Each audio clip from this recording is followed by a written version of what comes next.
Oi pessoal, meu nome é Ellen, sejam bem-vindos a mais um vídeo do meu canal. E hoje eu quero falar das leituras de fevereiro. E gente, eu tô muito feliz, tá? Já começo dizendo que eu arrasei em fevereiro, porque eu li 4 livros e todos eles foram 4 estrelas pra cima, assim. E não foram livros pequenos, tá? Foram livros bem grandes, eu acho que todos eles têm mais de 400 páginas por aí. Então, sério, arrasei. E também eu fiz resenha para a maioria deles, então eu vou ser um pouco mais breve aqui nesse vídeo sobre pelo menos 3 deles, né? Mas enfim, vamos recapitular como é que foi esse mês de fevereiro. E começando por Elantris, do Brandon Sanderson, porque eu comecei esse ano, gente, eu tinha essa meta de ler a Cosmere. Não toda a Cosmere, mas começar a ler a Cosmere, pelo menos. Porque eu tenho vários livros do Brandon Sanderson aqui e eu não começava nunca a ler a Cosmere. E porque, assim, os livros que eu tenho, eles não são recomendados para você começar a ler a Cosmere. Então eu decidi que, quer saber? Então eu vou ler a ordem recomendada, tá? Tipo, não tem uma ordem certa. Você pode ler de qualquer livro que você tenha, mas eu não quis fazer assim, porque eu queria aproveitar o máximo possível essa série, esse universo. Então eu comecei por Elantris, que é um livro que não tá mais publicado aqui no Brasil, né? É a editora Leia que trazia ele, mas já tá fora de circulação já tem tempo, né? E aí eu li em e-book, daquele jeito bem legal. E assim, Elantris eu já tinha ouvido falar que era bom, mas não era o melhor do Brandon Sanderson, porque foi o primeiro livro publicado dele. E é basicamente isso, assim, só que mesmo não sendo o melhor do Brandon Sanderson, ainda é um livro muito bom.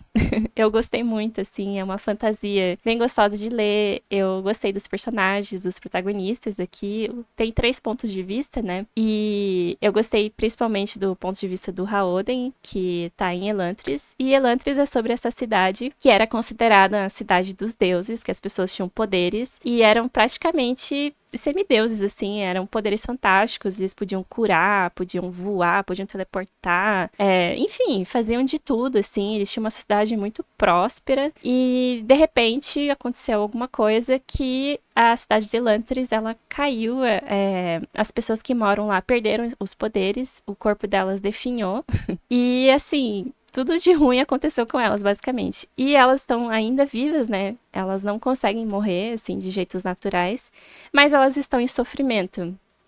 Quando elas sofrem algum machucado, né? Elas não. Esses machucados eles não se curam. E você sente a dor desse machucado para sempre. E as pessoas vivem assim até elas enlouquecerem, basicamente. Porque tem um limite que a mente humana consegue aguentar a dor. E o livro começa com o Haoden indo pra Elantris, porque ele acordou um dia e manchas apareceram na pele dele, que é o sinal que você virou um elantrino. Antigamente isso significava uma coisa boa, quer dizer que você vai ir pra Elantris viver uma vida muito legal e tudo de bom. Só que agora as pessoas são chamadas ainda pra ir pra Elantris, só que agora é pra viver dessa forma. Então ele é jogado lá. E como ele é um príncipe, ele tem essa coisa toda de, tipo, ele é um líder nato, ele é pra cima. Quando ele chega em Elantris, ele quer mudar a situação que tá lá em Elantris. Porque a situação em Elantris é péssima, assim. As pessoas não têm um governo, elas só estão sobrevivendo. Então, assim, elas sentem muita fome, elas não têm comida, porque a cidade assim, tá toda destruída, as coisas apodrecem lá, tem uma sujeira sem fim, assim, um lodo esquisito. Então, as pessoas não têm força, nem energia, nem uma organização decente pra mudar as coisas. E tem gangues que chefiam a cidade, assim, apenas pra pegar a comida dos outros, né? Porque toda vez que chega um elantrino, eles trazem uma oferenda de comida, assim. E o Raonen tá lá, assim, ele decide mudar a situação. E enquanto isso, a gente tem 2 outros pontos de vista, que é da Sarene, que era pra ser a esposa do Raoden, que ela é uma princesa de outro reino e ela vai até a cidade do Raoden pra casar com ele. Só que quando ela chega lá, o Raoden não tá mais lá e dizem que ele morreu. Porque em vez de contar a verdade que ele virou um elantrino, a corte diz que ele morreu, simplesmente. Todo mundo acredita nisso. Mas a Sarene tá ali e ela ainda é considerada casada, porque no contrato dela diz lá que mesmo que não tenha sido oficializado, feito o casamento presencial, no caso da morte do noivo, o casamento é válido, de qualquer forma. Então ela tá casada, viúva, tipo, viúva sem conhecer o marido, mas ela gosta muito de política, ela tá ali pra conseguir acordos mais favoráveis para o reino dela, e ela sabe também que tem uma ameaça de um outro país, um outro reino que tá ameaçando de guerra o reino dela e o reino do Ha'oden, e ela tá ali para tentar conseguir acordos, ver o que dá para fazer nessa situação política para ajudar os dois reinos, e ela se depara assim com um tanto de machismo, né, porque o costume ali do lugar não é favorecer as mulheres, assim, na política. As mulheres têm aquele papel doméstico mesmo, assim, de... Na corte é só, tipo, você fica costurando, bordando com as outras mulheres e fofocando. Você é apenas um troféu, basicamente. Um item de troca, né, assim, da política, você não tem força. E a Sarene não pensa assim, ela é diferente, ela chega pra tentar mudar as coisas de fato. E o terceiro ponto de vista é do Ratten. Eu já falei na minha resenha que eu não sei se é assim que pronuncia, e os... Ai, eu tenho muita dificuldade com nomes de fantasia que são muito esquisitos no português, né? Mas na minha cabeça eu falava assim. E ele é um sacerdote dessa religião, que é desse reino que quer dominar os outros reinos, basicamente. Então, é um ponto de vista muito interessante, porque você já capta nele, assim, você já percebe que ele é um inimigo, ele é um antagonista, né? Ele tá contra a Sarene e o Ha'oden, basicamente, porque ele quer conquistar o reino deles, assim, em nome do deus dele e do governante dele, né? Que é uma teocracia. E ele tá ali, ele tem um prazo para poder converter a cidade, as pessoas, a essa religião, porque senão vão o rei e tal, lá, o imperador, não sei quem, vão destruir a cidade ali. Vai destruir tudo. Ou eles se convertem ou destrói tudo. Então ele tá com essa missão. E o ponto de vista dele é muito interessante porque você começa a sentir um pouco de empatia por ele, porque, assim, a tarefa dele não é fácil. E também porque ele não é um vilão totalmente. Ele é uma pessoa complexa, que tem... Ele sabe que tem coisas que ele faz que tá errado. Ele questiona certas coisas dessa religião, apesar dele ser muito fiel. Tem gente mais maluca do que ele nessa religião, que ele não concorda com algumas coisas, sabe? Então, é um personagem, assim, muito interessante de ler sobre, tá? E eu gosto muito dos três, assim, tanto do Ha'oden, quanto da Sarene, quanto do Ratten.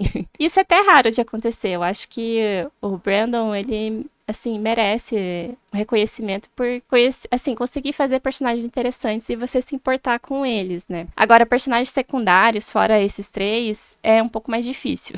Tipo, eu acho que tem um ou outro que você sente um pouco mais de apego, mas depois eles são esquecíveis. Assim, e acho que tudo bem porque é um livro muito grande de fantasia, é um livro único também, então eu acho que o Brandon tentou fazer muita coisa nesse livro aqui, só nele, e tem vários plot twists, assim, que estão, assim, acontecem um atrás do outro, e esse é um dos problemas do livro pra mim, é um problema de ritmo, porque eu acho que o começo dele é bem arrastado, assim, fora a parte do Ha'oden, que é muito interessante quando ele vai pra Elantris e vai descobrindo como é que as coisas funcionam lá, a Sarene e Ratten, assim, é meio lento, é meio difícil de entender, porque tem todo esse contexto político, o contexto religioso, tem muitas religiões aqui, e o Brandon não explica sobre as religiões, ele só te joga ali e você vai catando, aos poucos, você vai absorvendo, até que uma hora você meio que entende tudo.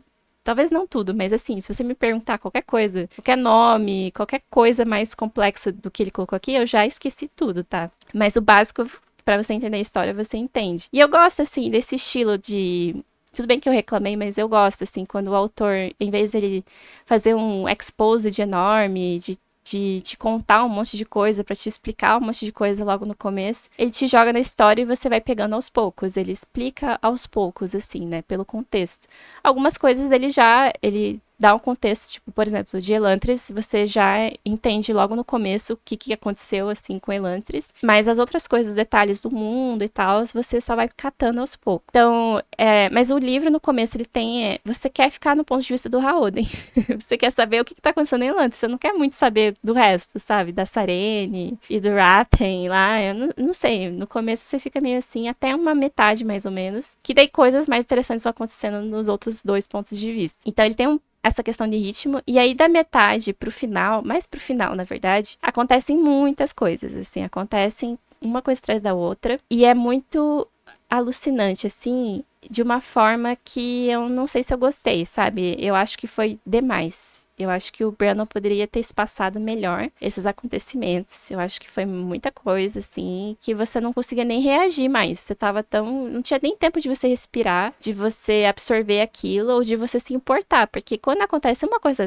atrás da outra, perde aquele impacto, sabe? E ele é um autor que não tem medo, assim, de fazer as coisas e também de matar personagens, por exemplo. Então, às vezes, tem um personagem que você até gostava, que daí no final ele acaba cortando fora. E você não tem tempo de você sentir dor por aquele personagem, sentir o luto, aquela perda. Então, eu acho que aqui ele tem um problema de ritmo mesmo, sabe? Eu acho que, como o primeiro livro, ele fez muito bem o trabalho dele, mas, assim, não é perfeito nesses detalhes, sabe? E também eu não gosto que tenha algumas conveniências aqui, principalmente no final.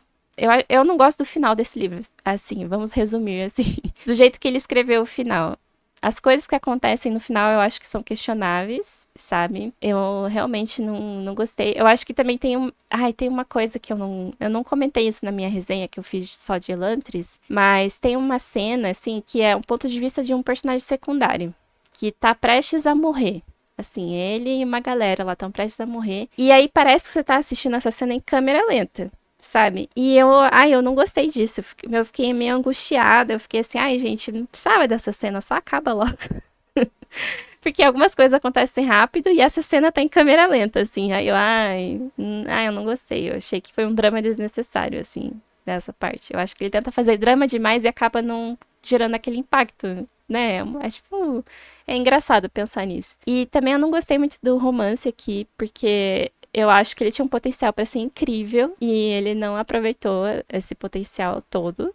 Talvez se esse livro fosse uma duologia, eu acho que era capaz de criar um romance bem mais interessante do que foi aqui. Só que eu também acho que o foco do Brandon não é o romance nas histórias dele, é todo o resto, assim, é mais a política do que o romance, aqui, principalmente, a fantasia não é tão grande, assim. A parte da fantasia tá mais focada em Elantris. E tem uns detalhes ou outro nos outros pontos de vista que eu também não gostei de como foi feito, assim, a parte da magia. Pareceu mais uma conveniência na história do que qualquer outra coisa. E é mais no final que a gente vê a parte da magia, que eu também não achei muito, nossa, não achei tão interessante assim. Então esse livro, o foco dele é muito a questão religiosa, assim, e a questão política, sabe? É tretas políticas acontecendo. Tem ação também, mas não é muita. Eu acho que é mais pro final que tem mais ação. Então eu acho que, assim, de um livro de fantasia que eu geralmente gosto, é um equilíbrio bom entre todos esses fatores, assim, a parte da política, a parte da ação e a parte da fantasia. O romance é opcional. Se o autor se dá o trabalho de escrever um romance, então eu espero que ele seja bem feito. E aqui eu não acho que foi tão bem feito. Foi só uma coisa nas entrelinhas ali, que você sabe que tá acontecendo, mas ele não mostra, ele não desenvolve, não, sabe? E eu prefiro que desenvolva mais. Então, tem essas questões sobre Elantris que eu não gostei, mas. E também tem muitas pontas soltas, tá? Assim, é um livro único, né? Então, tem muitas pontas soltas, mas o Brandon já disse em algum momento que vai ter continuação em Elantris, ele vai retomar esse universo em algum momento, então ele vai ter a chance de consertar essas pontas soltas, mas se você ler esse livro só por si só, assim, vai ficar um gostinho de tá faltando alguma coisa, sabe? Mas, no final das contas, apesar disso, eu gostei muito, sabe? Eu gostei da história, eu achei a ideia de Elantris muito legal, porque as consequências são muito altas, assim, eu acho muito interessante quando o autor se propõe a arriscar tudo, assim, porque esse conceito de você se machucar e não se curar e sentir dor, eu acho incrível. Eu nunca tinha lido nada assim. E eu gostei muito disso. Então, pra Elantris eu dei 4 estrelas e realmente, assim, é um livro muito bom, mas não é o melhor do Brandon Sanderson. E aí, depois de Elantris, eu já engatei em Mistborn, porque eu pensei, ai, Mistborn é o que realmente falam que é tudo na carreira, que as pessoas gostam muito, assim, que é uma boa porta de entrada para ler os livros do Brandon. E eu concordo. Eu tive que concordar, tá? Porque, por exemplo, se você nunca leu fantasia, eu não conseguiria recomendar Elantris como uma porta de entrada para fantasia, porque eu achei ele muito complexo nessas coisas da política, eu achei ele meio arrastado, tem essa questão do ritmo, eu achei que a parte da fantasia não chama muita atenção. Mas aqui, em Mistborn, eu acho que é um equilíbrio entre tudo, assim. Eu acho que a fantasia foi bem trabalhada, a parte política foi bem trabalhada, e aqui tem muitas cenas de ação também, que eu achei muito bem colocadas. E tem o meu outro vídeo aqui que eu fiz só sobre Mistborn, que eu falo mais detalhes, né? Mas, resumindo, vou dar uma sinopse de Mistborn. É que, assim, tem esse império, que é o Império Final, que ele é controlado por um tirano, basicamente é o Senhor Soberano. Detalhe que é um nome bem tosco, assim, para um vilão, mas é o Senhor Soberano, ele tá vivo há muito tempo, supostamente ele é imortal, e ninguém consegue derrubar ele, e a sociedade vive, assim, meio que aquela desigualdade social, porque tem os nobres, que são a classe, né, que meio que manda, e tem os Skas, que são os trabalhadores e são escravizados. E eles vivem uma vida miserável, eles não têm direito nenhum, e é assim que as coisas são. E a Vin, que é a protagonista, ela é uma ladra, ela participava de uma gangue de ladrões, mas ela tem poderes. E esses poderes são alomânticos, que aqui chama alomancia, que são poderes que vêm do metal. E para eles acessarem esses poderes, eles têm que engolir o metal, queimar eles no estômago, e aí coisas acontecem, dependendo do tipo de metal que você consome. E a maioria das pessoas consegue, assim, dentro dos nobres só, né? Se você é nobre, você tem alguma chance de ter esses poderes, mas também não é todo mundo. Tipo, não é uma coisa tão comum assim. Você geralmente pode queimar um tipo de metal e ter só um tipo de poder. E a Vin, não. A Vin é no tipo mais raro que consegue usar todos os metais, que são tipo uns 10 tipos, mais ou menos. Tem um ou outro a mais, mas é principalmente sobre esses 10, assim. E ela é descoberta pelo Kelsier, que também é outro. É outra pessoa que tem todos esses poderes de todos os metais, né? Que eles chamam de Nascido da Bruma, que é a Mistborn, no caso, a tradução, né? E ele vai ensinar ela a usar esses poderes e a lutar também. E enquanto isso, ele, o Kelsier, ele tem um plano para derrubar o Senhor Soberano e derrubar essa sociedade, né? Que é péssima e tal, e ele já sofreu muito por causa disso, e não só ele, muitas pessoas também. Então ele tem um plano para derrubar o Senhor Soberano e ajudar os rebeldes, porque sempre tem uma facção rebelde de Skas que tentam se rebelar, mas eles nunca tiveram sucesso, tipo, todos sempre fracassaram, assim, é muito difícil lutar contra esse governo. Então o Kelsier, ele lembra o Haoden de Elantris porque ele é muito positivo, ele é pra cima, ele é um líder nato, assim, então é um protagonista que é gostoso de acompanhar. E a Vin, ela não que ela seja o contrário, mas a Vin, ela, como ela é jovem, né, ela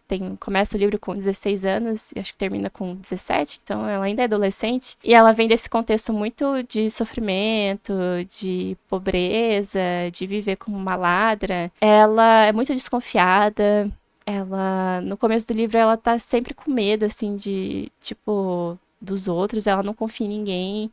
Ela é muito inteligente, sabe? Ela é muito habilidosa e aos poucos ela vai, assim, se abrindo um pouco mais, ela vai, sabe, se tornando mais confiante, assim. E também, se ela vai adquirindo essas habilidades, ela vai aprendendo a lutar e a usar os metais, ela, né, naturalmente confia muito mais nisso, sim. E também nas habilidades sociais dela, porque no plano do Kelsier, ele coloca a Vin como uma espiã dentro da corte, dentro dos nobres ali, porque eles precisam de informações que os nobres têm. Eles pretendem derrubar todos os nobres também, fazer uma guerra entre as casas dos nobres, né? E a Vin vai ajudar nesse plano sendo uma infiltrada, assim, ela vai fingir que é uma nobre de uma casa menor que tá vindo pra capital, primeira vez, e vai ter que conversar com eles, lidar com a política ali do lugar. Então eu gostei muito desses dois lados da Vin, assim, esse lado dela tentando lidar com as pessoas, e teve momentos que ela até fala assim, é muito mais fácil eu, tipo, lutar contra o Kelsier, aprender a usar os metais e usar, né,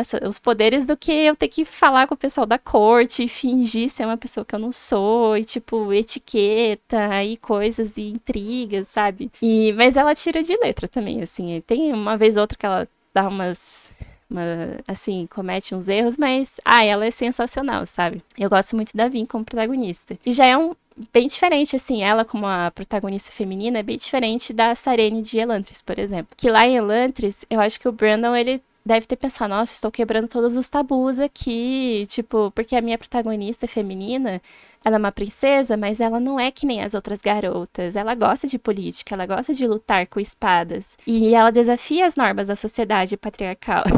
Sendo que, assim, pra você realmente quebrar um tabu, eu acho que protagonistas como a Vin, assim, que estão, assim, tudo bem que, aqui não menciona muito o papel das mulheres na sociedade, mas e não precisa falar, sabe? A pessoa só tem que agir, e ter que fazer as coisas acontecerem. E outras personagens femininas aqui, que não são muitas, tá? Eu acho que são só outras mulheres da corte, se eu não me engano, que são mencionadas. Fora uma mulher morta por aí, sabe?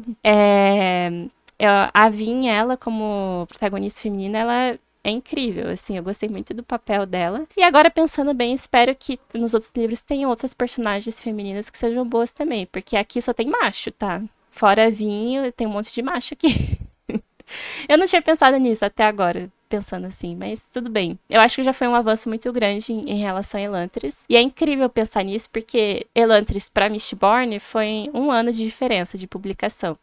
Tudo bem que talvez assim, talvez o Brandon tenha escrito Elantris muito tempo atrás e tenha só conseguido publicar muito tempo depois. E Mistborn é uma coisa mais recente, sei lá.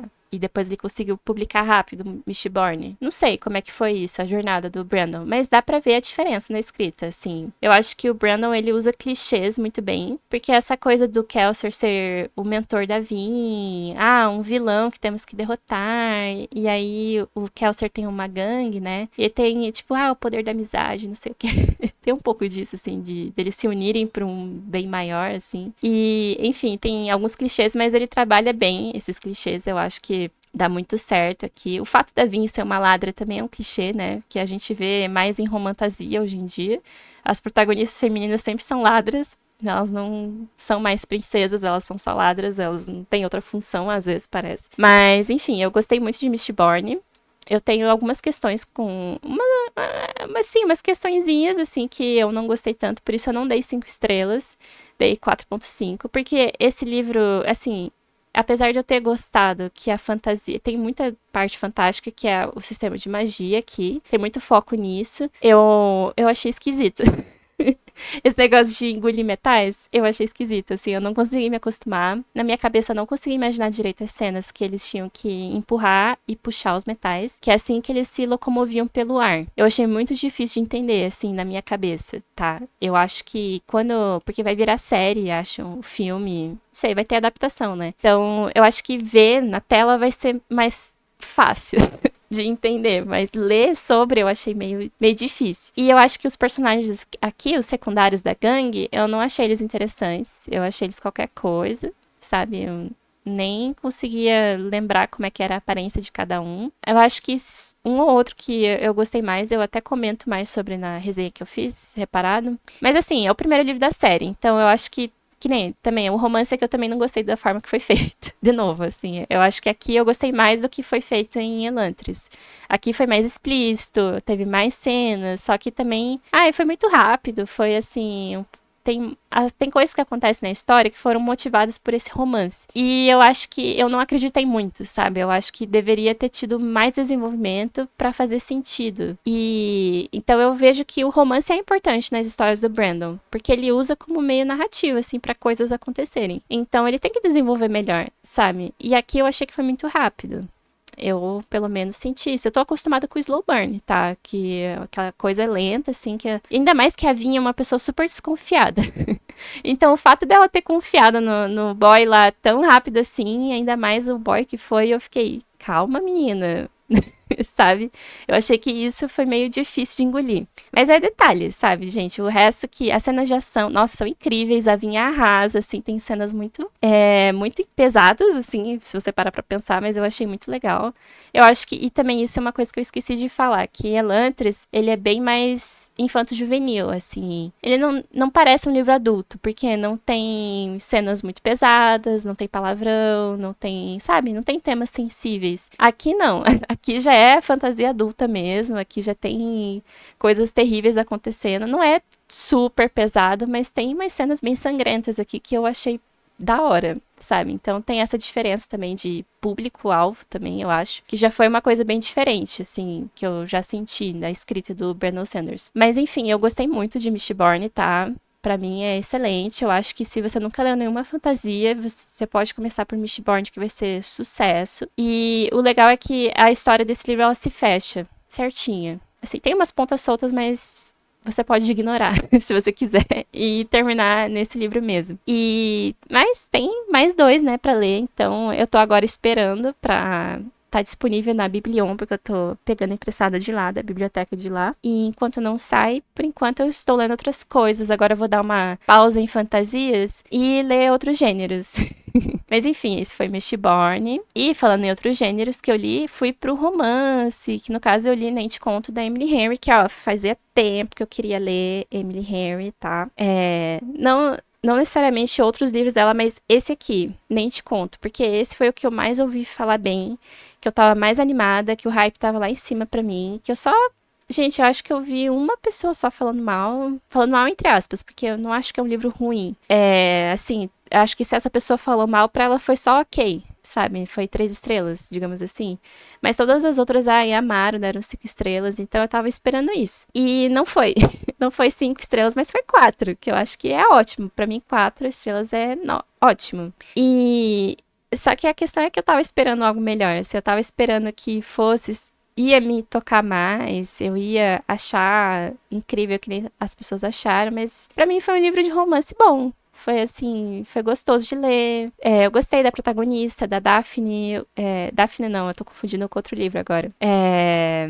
Eu já esqueci o nome dela, então, coitada. Eu gostei do Miles, que é o protagonista aqui também. Será que o nome dela é Daphne também? É que, gente, é que isso é um. Vou abrir um parênteses aqui.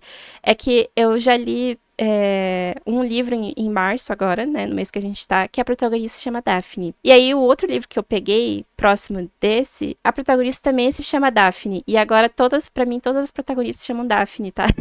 Porque são livros de dramas, de romance, né? E aí agora eu tô com Daphne na cabeça, assim. Aí eu sinto muito, eu apaguei da memória o nome da protagonista aqui, mas é que eu tô 2 livros seguidos que a mulher se chama Daphne, eu achei muita coincidência. E eu não tinha lido a sinopse, não tinha lido atrás pra saber o nome da protagonista. Tá, mas, enfim, ela não. Ela provavelmente não se chama Daphne, tá? Mas. Ai, deixa eu até ver aqui que o meu Nem Te Conto tá aqui na minha mão. Deixa eu ver, até ver aqui, ó. Não, o nome dela é Daphne também. Não acredito.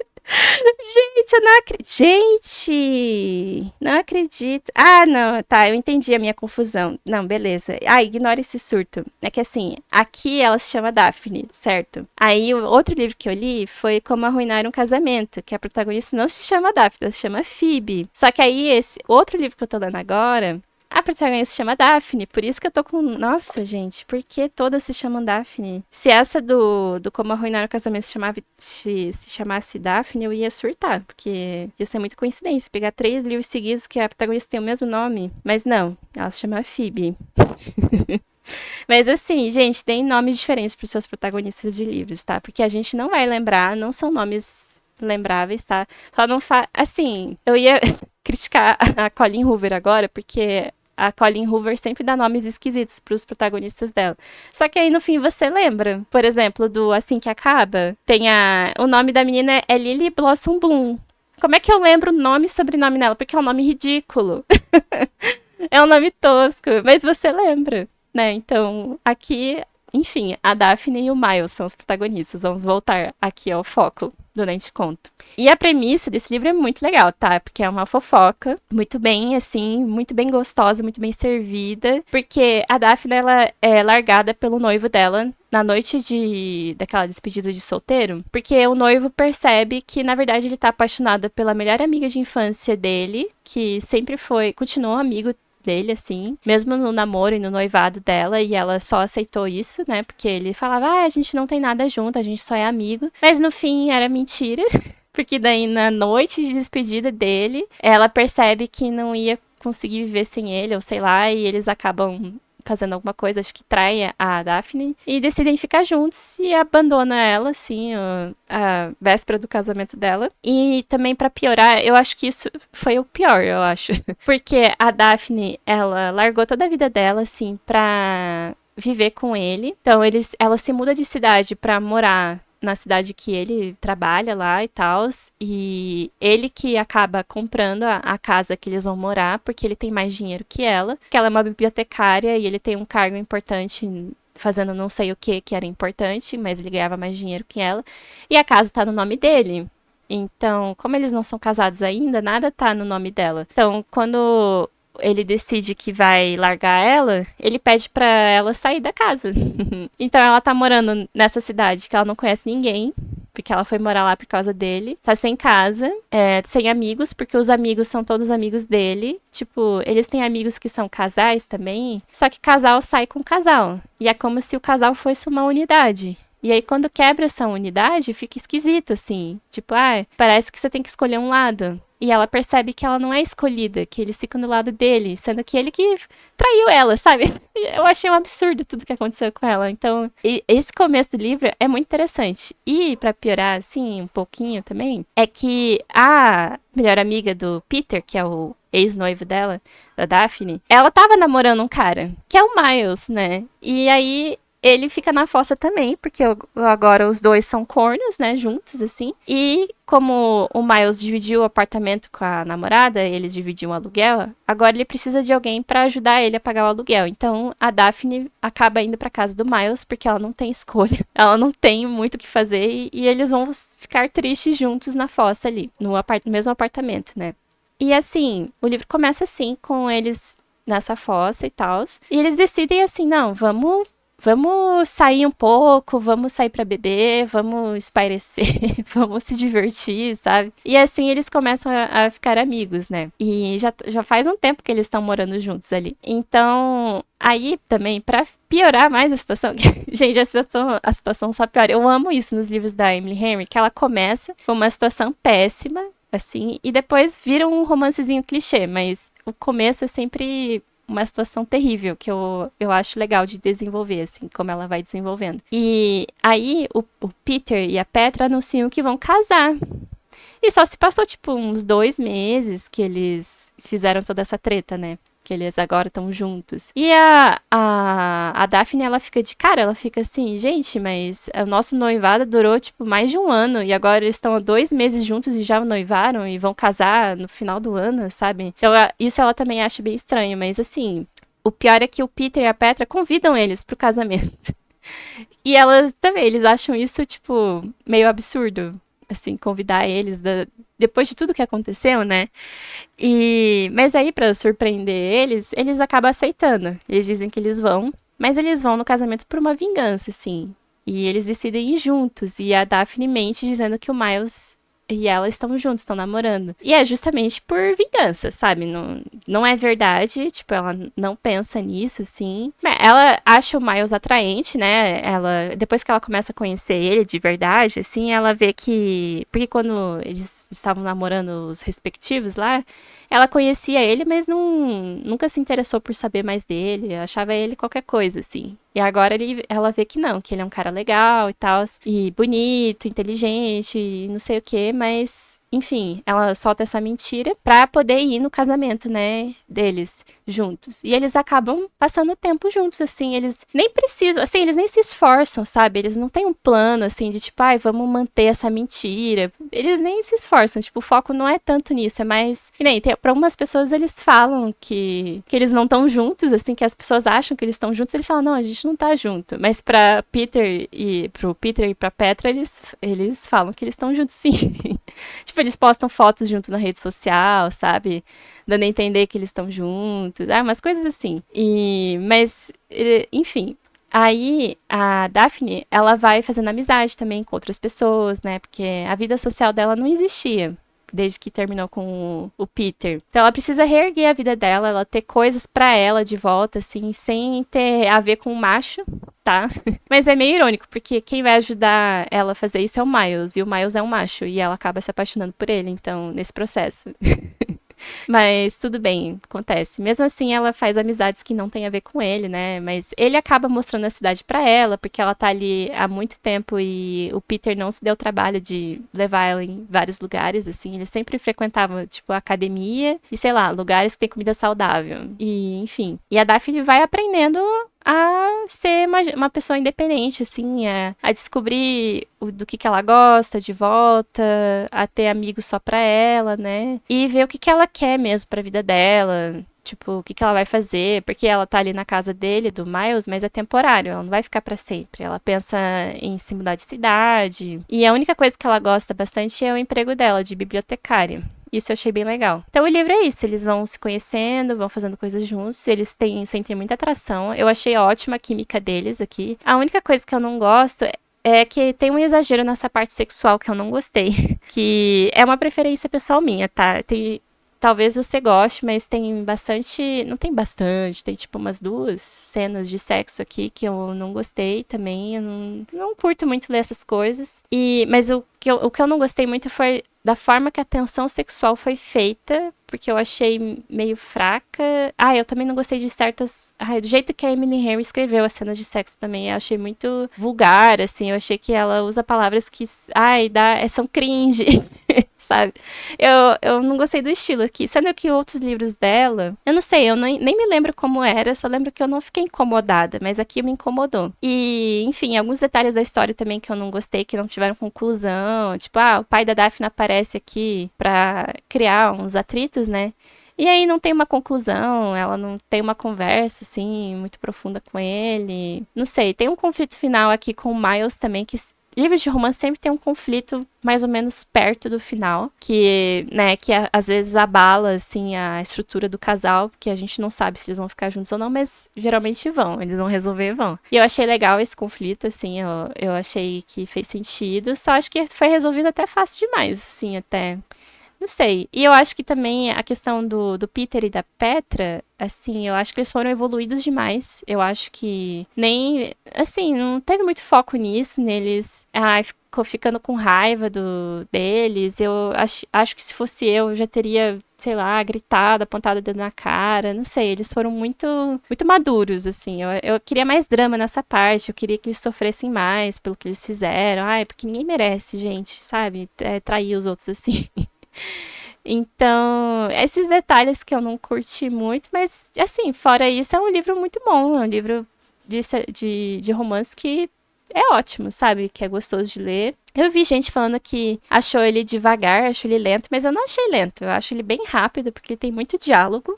Os diálogos são bem humorados, é o tempo todo piadinha. E isso tá começando a me incomodar na escrita da Emily Henry. Eu acho que não precisa ser assim o tempo todo, tá? Porque parece que os seus personagens são todos iguais, assim, de todos os livros. Ela não tem. Porque assim, e esse é outro detalhe. Eu já não me lembro direito das coisas que eu li nos outros livros dela. Assim, não marca, sabe? Não é uma coisa que, você vai mudar a sua vida.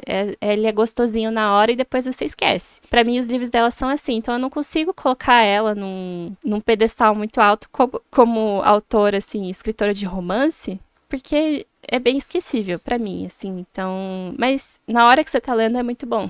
Então tem isso. Pra mim, Nem Te Conto é mais ou menos isso. Eu dei 4 estrelas, tá? Então é ótimo, eu recomendo. E aí, o último livro que eu li em fevereiro foi Amanhecer na Colheita, da Suzanne Collins, que é um prequel de Jogos Vorazes, né? Eu acho que é considerado 0.5, alguma coisa assim. E assim, eu já li a trilogia dos Jogos Vorazes lá quando eu era adolescente, amei.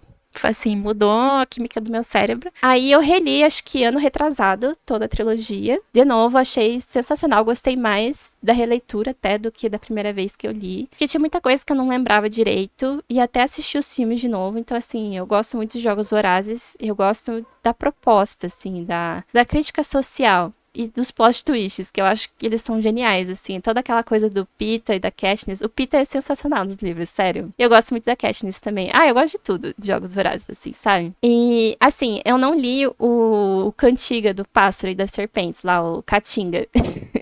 Porque aquele livro, quando saiu, eu vi muitas resenhas negativas, gente que não gostou. Teve gente que gostou. Mas eu achei um livro muito longo, sabe? Eu não fiquei animada pra ler. E aí eu assisti o filme. E eu não gostei do filme, então eu pensei, ainda bem que eu não li, porque eu não curti muito. E aí eu pensei, cara, medo, né? Então, o que será que a Suzane vai fazer pro livro do Haymitch, que é aqui o Amanhecer na Colheita? E aqui eu acho que ela deve ter pegado as críticas que ela recebeu do Cantiga e feito algo que as pessoas já estão acostumadas e gostam de Jogos Vorazes, que é pegar os jogos em si, narrar os jogos, assim, e não sair muito daquele ponto de vista, assim. E o Haymitch é um personagem muito importante, né, na trilogia, e, né, depois fiquei sabendo que os fãs pediam por a história dele por muito tempo. eu já não tava sabendo disso. É que eu não sou aquele tipo de fã que fica focado naquilo por anos e anos. Tipo, eu leio na hora, gosto muito, penso sobre aquilo de vez em quando e acabou.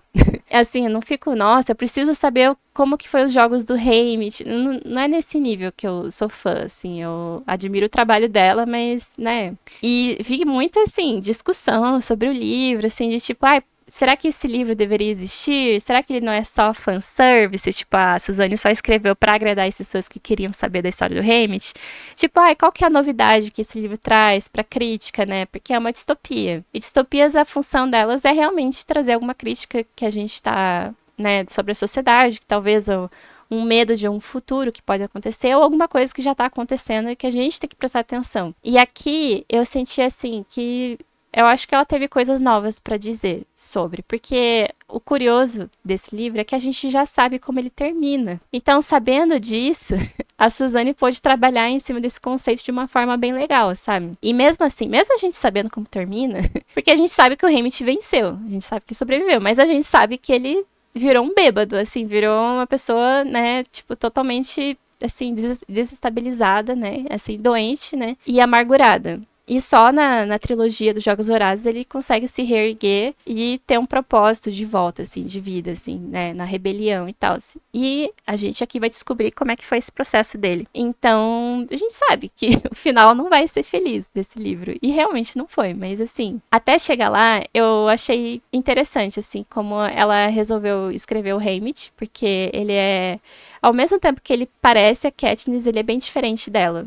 Porque a Katniss era muito séria, assim, é bem, tipo, bem determinada, bem fria, sabe? Bem racional a Katniss era. E aqui o Haymitch, ele é mais coração, sabe? Ele é mais amoroso. Ele também, ele é meio crítico, assim, ele é bem sarcástico, sabe? Ele sempre foi sarcástico na trilogia e aqui ele continua sendo. Só que ele é mais amoroso, assim, ele se importa muito com as pessoas do distrito, ali principalmente os pessoal que vai com ele pros jogos, assim, depois ele se apega muito rápido neles, depois que eles estão lá. Antes ele nem gostava de todo mundo, mas depois ele fica assim, gente, vocês são a minha família.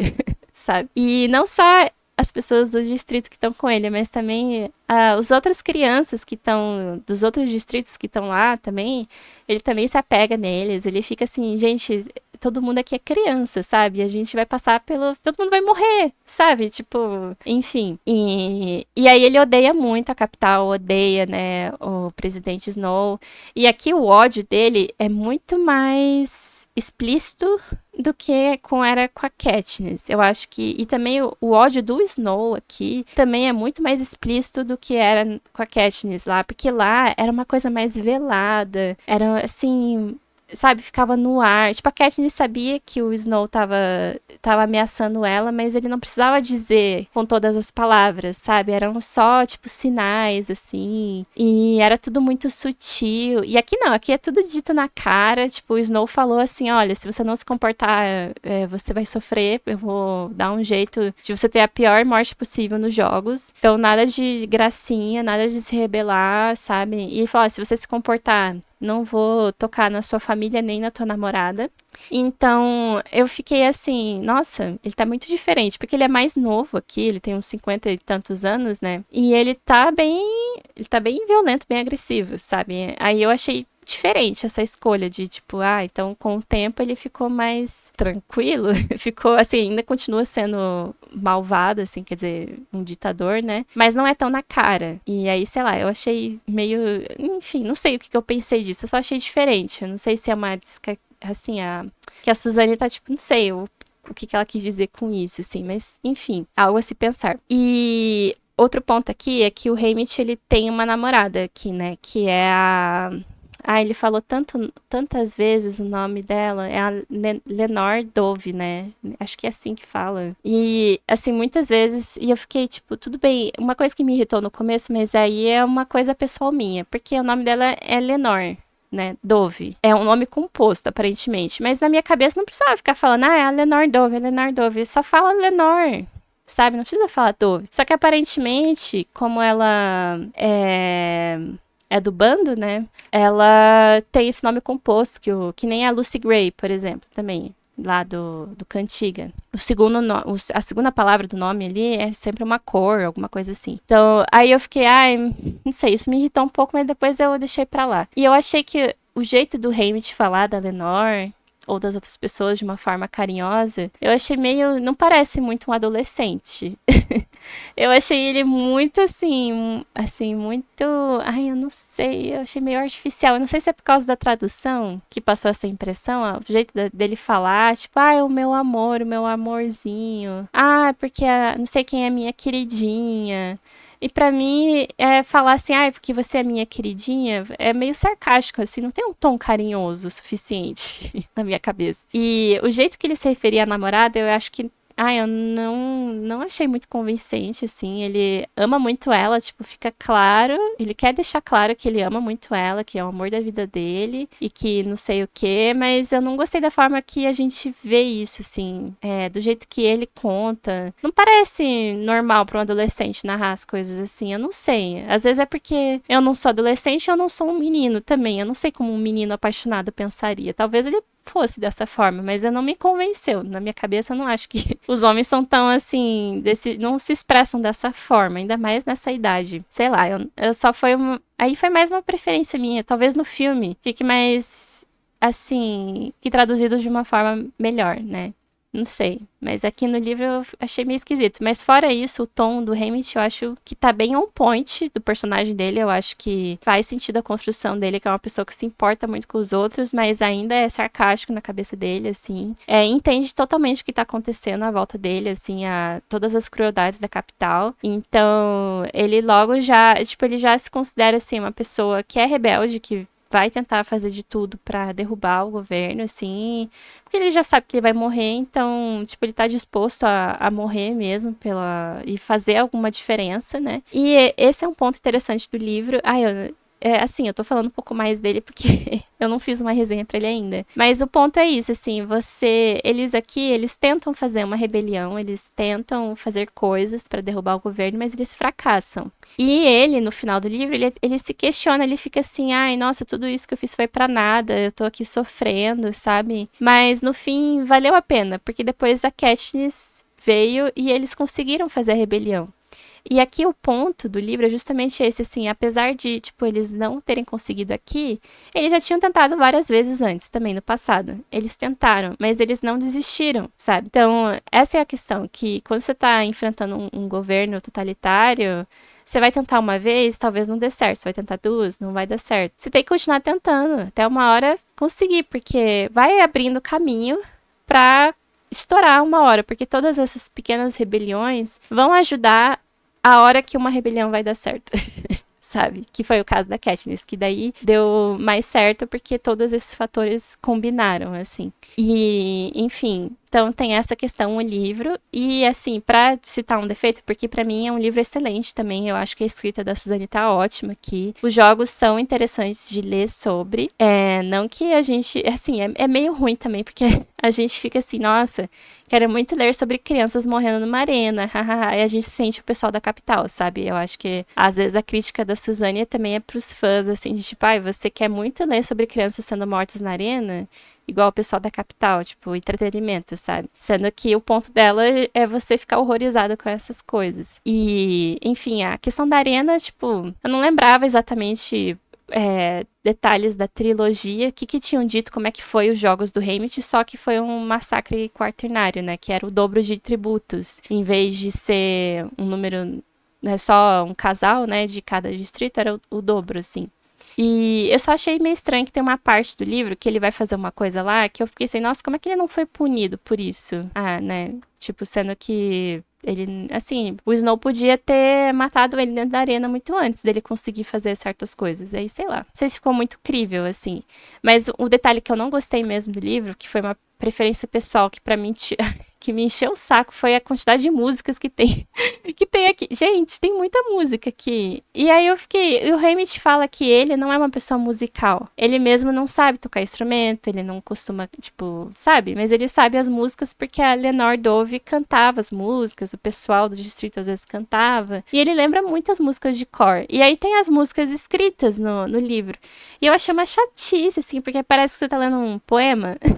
Eu não gosto de ler poesia, sabe? Eu acho chato. E assim, sem a melodia, fica difícil, sabe? E eu acho que a única música que eu sei que deu muito certo é aquela da cantiga lá, da música da árvore da forca lá, né? Que deu certo porque no filme eles fizeram uma melodia, cantaram a música. E aqui no Amanhecer na Colheita, eu acho que talvez no filme que vai sair ainda, eles vão fazer isso também de novo, de pegar algumas das músicas, não sei qual, né? Mas porque nenhuma me marcou de forma nenhuma, e tentar trazer ela pro filme de uma forma que a gente lembre, que goste, porque só no livro aqui, pra mim, eu chegou um ponto, quando tava chegando mais perto do final, eu pulava. Do nada, o Hamish lembrava de uma música, ele tava prestes a morrer, tava passando por apertos, ele lembrava de uma música. E aí eu...